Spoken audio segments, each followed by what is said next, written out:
আজকের গুরুত্বপূর্ণ এখানে উপস্থিত করেছেন। গুরুত্বপূর্ণ মাজলিসে নিশ্চয় আল্লাহ তাআলার বিশেষ অনুগ্রহ রয়েছে আমাদের উপরে।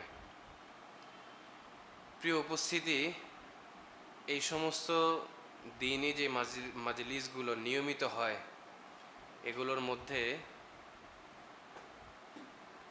নিয়মিত উপস্থিত থাকার চেষ্টা করা আর কি, তাহলে এর মধ্যে ফায়দা আছে।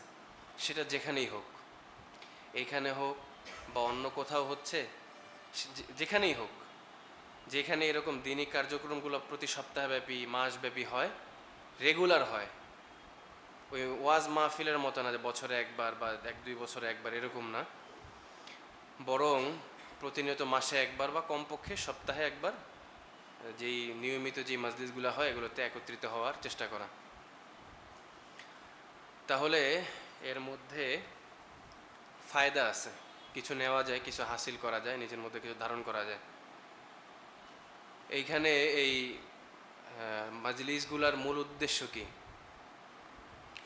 গুনাহমুক্ত জিন্দেগিকে গড়ে যাতে আমরা পরকালে যেতে পারি, দুনিয়ার কল্যাণ আখেরাতে নাজাত, এই তো উদ্দেশ্য, একবারে সার মর্ম উদ্দেশ্য তো এটাই।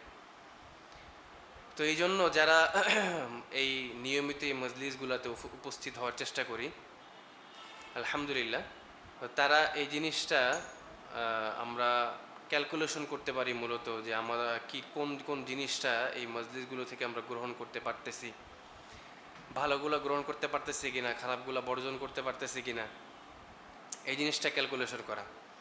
দেখেন, ব্যবসার মতো একটা গুরুত্বপূর্ণ বিষয় যদি হিসাব নিকাশ ছাড়া চোখ বুঝে শুধু ব্যবসায়ী করে, তাহলে ব্যবসা ধ্বংস হতে 2 দিন লাগে না, সময় লাগে না। তো আমি টুকটাক অনেক আমলই করি, কিছু আমল করি টুকটাক, কিন্তু আমি হিসাব মিলাইলাম না যে মূলত আমার আমলের পরিবর্তন হইল কিনা, আমি আগে যেমন ছিলাম ওই রকমই আছি, নাকি এখন আমার একটা পরিবর্তন হয়েছে, উন্নত হয়েছে না অবনত হয়েছে, এই জিনিসগুলোকে মাঝে মধ্যে মিলানো। আগে নামাজ 3 ওয়াক্ত পড়তাম দিনে, গড়ে 3 ওয়াক্ত পড়া হইতো, এখন আমার সেটা 4 ওয়াক্ত বা 5 ওয়াক্ত হইল কিনা, এটা মিলানো। যদি এরকম হয় যে না, আগের থেকে আগে পড়তাম 3 ওয়াক্ত, এখন 5 ওয়াক্ত পড়া হচ্ছে এবং 4 ওয়াক্ত কখনো মিস হয় না, এটা ভালো, আলহামদুলিল্লাহ যে আপনি উন্নত হচ্ছেন। আর যদি এমন হয় যে আমার অবনতি হইল, আমি আগে 3 ওয়াক্ত পড়তাম, এখন পড়ি না, বা 1 ওয়াক্ত দিনে সর্বসাকুল্যে পড়া হয়, এটাও হিসাব করা, তখন অনুতপ্ত আসবে দিলের মধ্যে যে আমার তো অবস্থা খারাপ, আস্তে আস্তে অবনতির দিকে কি যাচ্ছে। এই কারণে যে গুরুত্বপূর্ণ মাজলিসগুলোতে একত্রিত হই, সে কথাগুলো শুনবো, কথাগুলোর উপর আমল করার নিয়ত করব এবং নিজের সাথে এগুলোকে মিলাবো, প্রতিদিন হিসাব করব ঘুমের আগে। আমাদের শায়েখ বলেন যে ঘুমের আগে এগুলোকে হিসাব করা, সারাদিন আমি কি করলাম, সারাদিন আমি ভালো কাজ কয়টা করলাম, খারাপ কাজ কয়টা করলাম, এগুলোকে মিলানোর কথা বলা হয় আর কি। তাহলে পুরো দিনের একটা হিসাব আমার কাছে চলে আসবে যে আজকের দিনে আমার গুনাহ কয়টা হইলো, আজকের দিনে আমি সওয়াবের কাজ কয়টা করলাম, গতকালকের তুলনায় আজকে কি আমার সওয়াবের কাজটা একটু বেশি হয়েছে নাকি কম হয়েছে, গতকালকে আমি যে ভালো কাজগুলো করছি ওই তুলনায় আজকের দিনে কি আমি ভালো কাজ একটু বেশি করতে পারছি না একটু কম করতে পারছি। এই জন্য ঘুমের আগে কি করা, সারাদিনে হিসাব টান দেওয়া যে কোন দিকে যাচ্ছে, আসলে পূর্বের তুলনায় ভালো না খারাপ, এরকম করা আর কি। তো এগুলো যদি করা যায় তাহলে ইনশাআল্লাহ এটা খুব কার্যকরী একটা বিষয় আমলের ব্যাপারে, আমলকে অগ্রগতি করার ব্যাপারে। ইনশাআল্লাহ আমরা সবাই এটার অনেকে চেষ্টা করলে খুব ভালো, আপনাদেরকে পরামর্শ দিতে পারি এটা, যে প্রতিদিন ঘুমানোর সময়, বলেন প্রতিদিন ঘুমানোর সময় সারা দিনের ভালো মন্দকে মিলানো, আমি কয়টা মন্দ কাজ, গুনাহের কাজ আজকে করছি, কয়টা ভালো কাজ করছি, আমি বলবো লিখে রাখেন খাতায়, আমি আজকের দিনে ঘুমের সময় কয়টা খারাপ কাজ করছি, গুনাহ কয়টা হয়েছে, আমার সওয়াব কয়টা হয়েছে। পরের দিন গিয়ে আমি আবার ঘুমের সময় মিলাবো আমার সওয়াবের কাজ কয়টা হয়েছে, গুনাহের কাজ কয়টা হয়েছে। এই 2 দিনেরটা পরে মিলাবেন, আমার কোন দিন উত্তম ছিল, আজকের দিন বেশি উত্তম ছিল না গতকালকের দিন বেশি কী ছিল, উত্তম ছিল। এইভাবে কেউ যদি প্রতিদিন করার অভ্যস্ততা করে নিয়ে আসতে পারে, তাহলে তার আমলের মধ্যে ব্যাপক একটা পরিবর্তন আসবে ইনশাআল্লাহ। এগুলো থেকে এই মাজলিসগুলোর আরেকটা উদ্দেশ্য হলো মানুষকে গুনাহ থেকে মুক্ত রাখা। কীভাবে মানুষ গুনাহ থেকে দূরে থাকবে, কারণ এখন এমন একটা জামানার মধ্যে আমরা বসবাস করতেছি যখন চতুর্দিকে ডানে বামে সামনে পিছনে, উপরে, নিচে, সব জায়গায় ফিতনা, গুনাহের উপকরণ, গুনাহের আসবাব, সব জায়গায়, তাই না? বাঁচার উপায় অনেক কঠিন। আল্লাহ রাসূল যে হাদিসের মধ্যে বলছেন যে কিয়ামতের পূর্বে হাতে আগুনের কয়লা রাখা সহজ হবে, ঈমান রাখা কঠিন হবে, কি প্রেক্ষিতে বলছে? আমরা ওই দিকে আস্তে আস্তে যাইতেছি। এখন আপনি এখনকার সময় চিন্তা করেন, আরও তো দিন আস্তে আস্তে খারাপ হচ্ছে, হওয়ার দিকেই যাবে। তো ঈমানকে ধরে রাখা, আমলকে ধরে রাখা কত কঠিন হয়ে গেছে।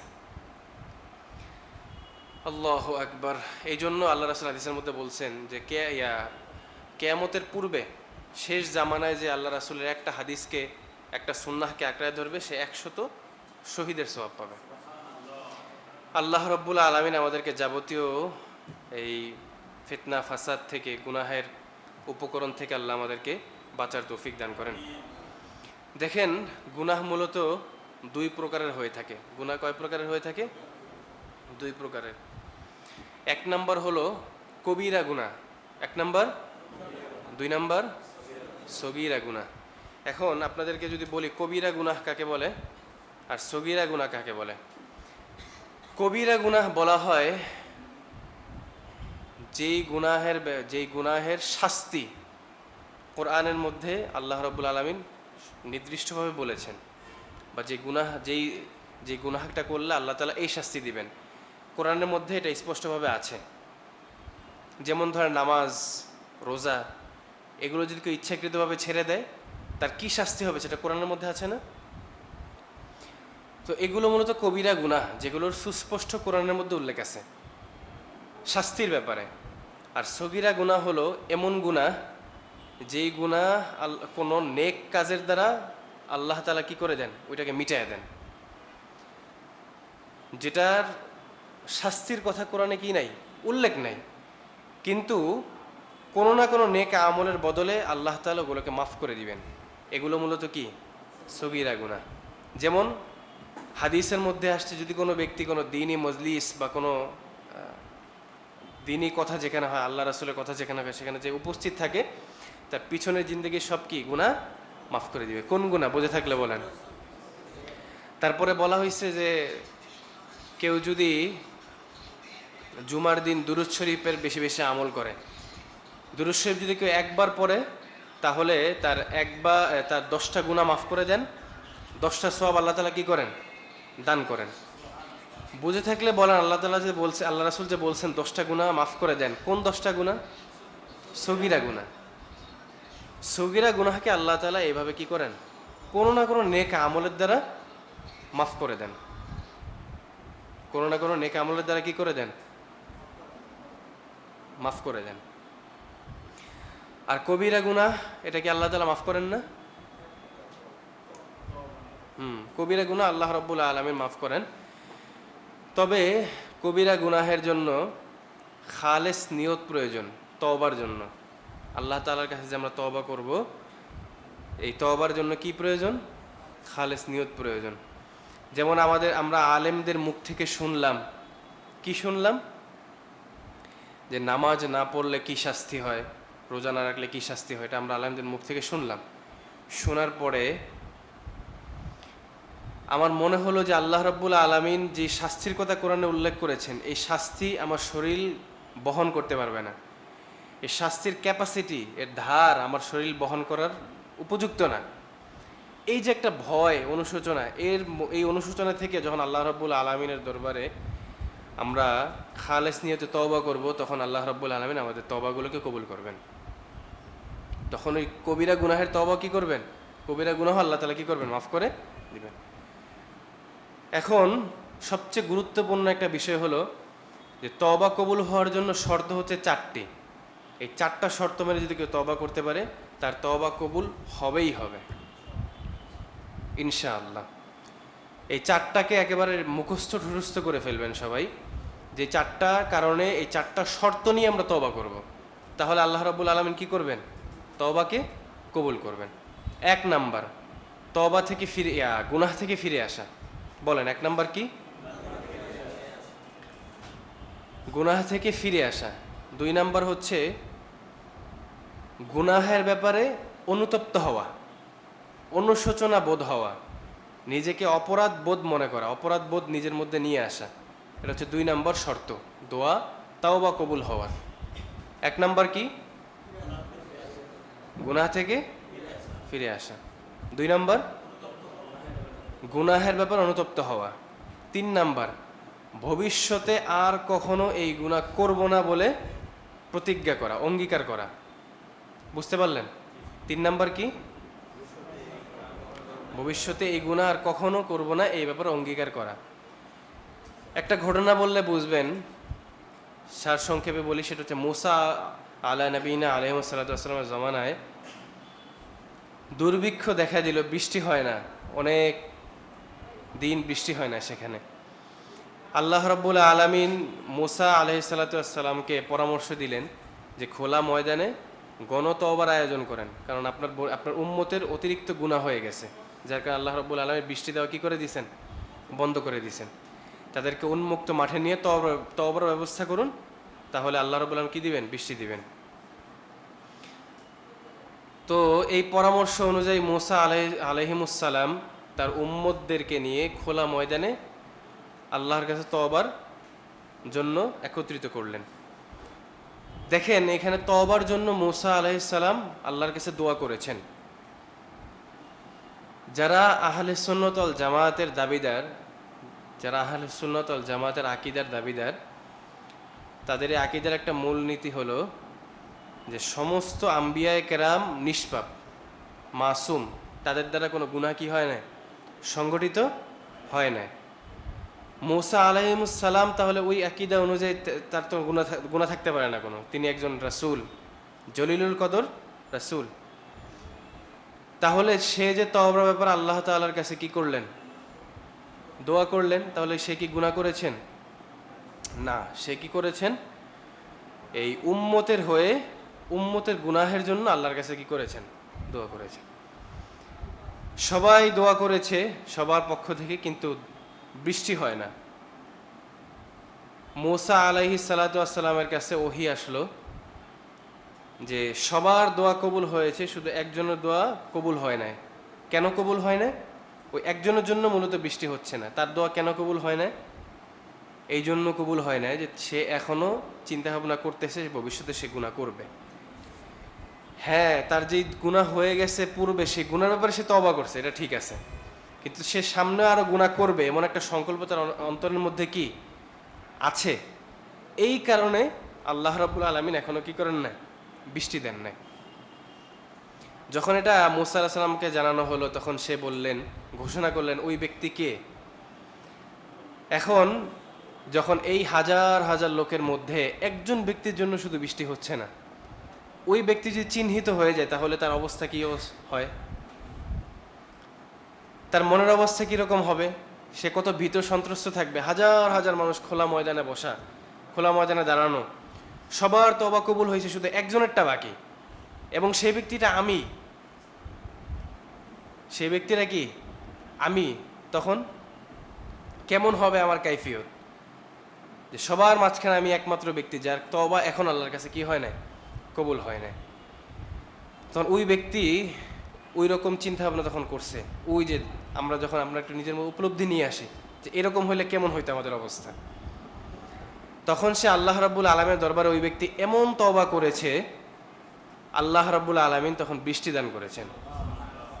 মুসা আলাইহিস সালাম তখন আল্লাহকে বললেন, হে আল্লাহ, একজন তো এরকম গুনাহগার, তার জন্য বৃষ্টি আসে না, তাহলে আপনি বৃষ্টি দিলেন। আল্লাহ রাব্বুল আলামিন তখন মুসা আলাইহিস সালামকে বলতেছেন যে ওই যেই বান্দার দোয়া কবুল হয় না, তার সাথে আমার সরাসরি কন্ট্যাক্ট হয়েছে, তার সাথে আমার সরাসরি কি হয়েছে? কন্ট্যাক্ট হয়েছে। সে সরাসরি আমার সাথে কথা বলেছে, আমাকে শর্ত দিয়েছে, আমাকে সে ওয়াদা করছে যে সে ভবিষ্যতে আর কি করবে না, কখনো গুনাহ করবে না। এটা আমার সাথে তার কন্ট্যাক্ট হয়েছে, যার কারণে আমি তোমাকে বলা ছাড়াই আল্লাহ বৃষ্টি দিয়ে দিয়েছি। তাহলে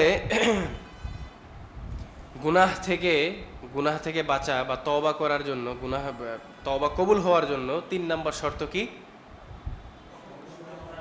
ভবিষ্যতেও আর কখনো কি গুনাহ না করার ব্যাপারে অঙ্গীকার করা, যে আর কখনো গুনাহ করব না। এবং তার মধ্যে যদি কিঞ্চিত একটু থাকে যে আসলে গুনাহ আমি করব না, কিন্তু কিঞ্চিত থাকে যে হয়েও যেতে পারে, কিঞ্চিত কিছু ঢুকে যায়। চিন্তা করেন যে এখন তো এইরকম অবস্থা যে ওইটার মধ্যেও একটু সূক্ষ্ম শয়তান আর একটু ঢুকাই দিল, কারণ শয়তানে রগের মধ্যে মধ্যে থাকে, একবারে সূক্ষ্ম বিষয়ের মধ্যে সে ঢুকে যায়। বড় বড় বিষয় সে হ্যান্ডেল করে না, বড় বিষয় এই কি করে আমাদেরকে তৈরি করে দিছে, আর সূক্ষ্ম বিষয়ে সে নিজে স্বয়ং গিয়ে কী করে সেগুলোকে মোকাবেলা করে।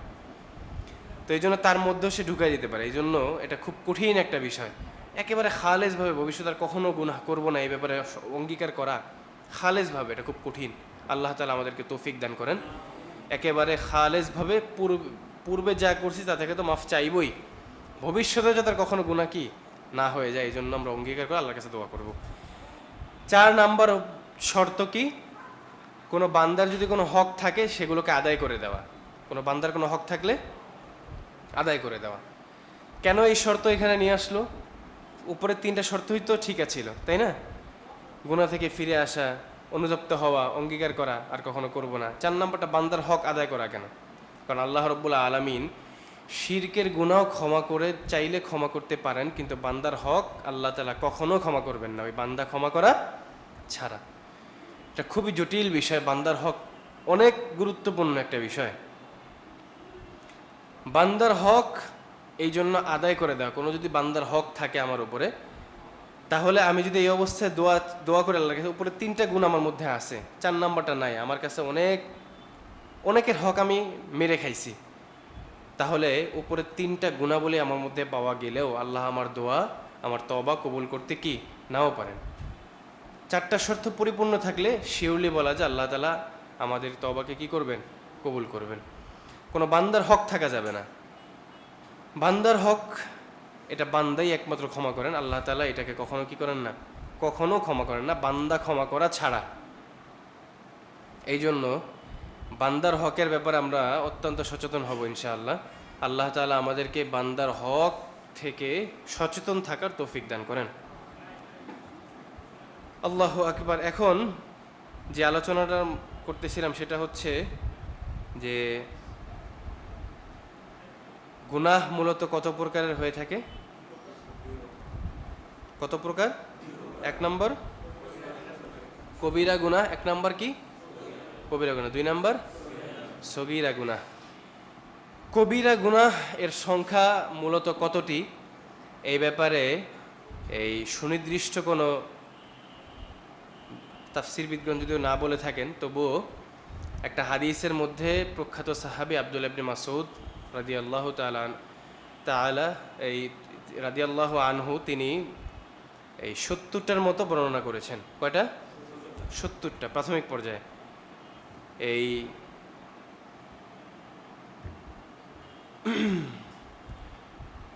সেই হাদিসের মধ্যে প্রায় 70টার মতো বর্ণনা করা হয়েছে। আজকে এই 70টার মধ্য থেকে দেখি কয়টা বলা যায়।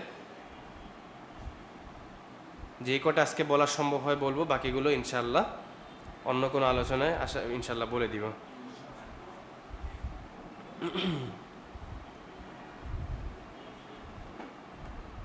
তো এর কয়টা, এই 70টা গুনাহের মধ্যে কয়েকটা পার্ট আছে। 1 নাম্বার পার্ট হইল